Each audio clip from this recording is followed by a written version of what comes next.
મારું નામ રોહિત કાંતિભાઈ પુરોહિત છે. આ વર્ષનું મારો 12માનું પરિણામમાં મારો A1 ગ્રેડ આવ્યો છે. એમાં BAમાં મારા 100માંથી 100 આવ્યા છે. આનું પૂરું શ્રેય મારો શિક્ષકો, ગુરુજનો ને આ ગુરુકુલને છે. એ બધા ને આ 12મું મેં સેલ્ફ સ્ટડી એટલે વગર ટ્યુશને પૂરું કર્યું છે.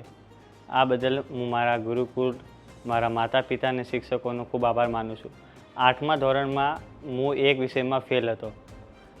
તે બદલ મને પછી ગ્રેસિંગમાં પાસ કરીને એમાં આગળ પછી હું 9માંથી આ ગુરુકુલમાં આવ્યો.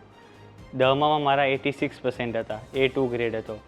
ને આ વખતે 12મા પછી મેં નક્કી કરી લીધું હતું કે આ વખતે 12માં A1 લાવવો જ છે. સંતોનો, શિક્ષકોનો, માતા પિતાનો ને પ્રિન્સિપલનો ખૂબ આભાર. જય સ્વામિનારાયણ. હવે હું ભવિષ્યમાં હજુ આગળ ને ઉજ્જવળ ભવિષ્ય કરવા માગું છું. એ બદલ મારા માતા પિતા અને શિક્ષકોનો ને સ્વામીશ્રીનો આશીર્વાદ માગું છું. જય સ્વામિનારાયણ.